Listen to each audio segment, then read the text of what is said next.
ലഹരിയെ തുരത്താൻ സംസ്ഥാന വ്യാപക ക്യാമ്പയിനുമായി INL ലഹരി വിരുദ്ധ ക്യാമ്പയിന്റെ സംസ്ഥാനതല ഉദ്ഘാടനം കോഴിക്കോട് നടന്നു.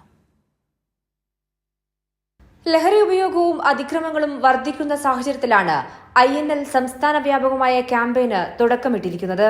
പൊതു ഇടങ്ങളേക്കാൾ വീട്ടിൽ നിന്നാണ് ഇത്തരം ഇടപെടലുകൾ നടത്തേണ്ടത് എന്ന ബോധ്യത്തിലാണ് കുടുംബ സംഗമങ്ങൾ സംഘടിപ്പിച്ചിരിക്കുന്നത്.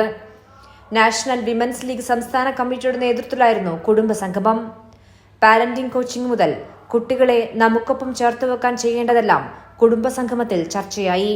സ്കൂൾ തലം മുതൽ കുട്ടികൾ ലഹരിക്ക് അടിമപ്പെടുകയും ലഹരിയുടെ കേരിയേഴ്സ് വാഹകരാകുകയും ചെയ്യുന്നതിൻ്റെ അടിസ്ഥാനത്തിൽ അമ്മമാരിലൂടെയും അച്ഛന്മാരിലൂടെയും അവർക്കൊരു സന്ദേശം എത്തിക്കുക.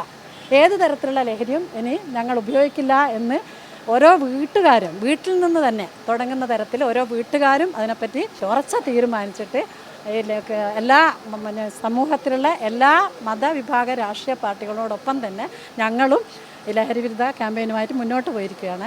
വിവിധ ജില്ലകളിൽ നിന്നായി നിരവധി പേരാണ് പരിപാടിയിൽ പങ്കാളികളായത്. ആരോഗ്യമില്ലാത്ത ഒരു മനസ്സും ശരീരവുമുള്ള ഒരു യുവതയെ മുൻനിർത്തിക്കൊണ്ട് ഒരു രാഷ്ട്ര നിർമ്മാണ ദൗത്യം എങ്ങനെ സാധ്യമാകുമെന്നൊരു പ്രസക്തമായ ചോദ്യം ഇവിടെയുണ്ട്.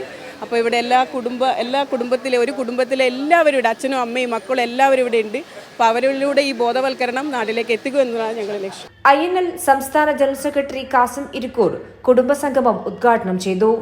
മേയർ ബീന ഫിലിപ്പ് മുഖ്യാതിഥിയായി. ലഹരി വിരുദ്ധ ക്യാമ്പയിൻ തുടർന്നും വിവിധ പരിപാടികളിലായി സംഘടിപ്പിക്കാനാണ് INLന്റെ തീരുമാനം. കൈരളി ന്യൂസ്, കോഴിക്കോട്.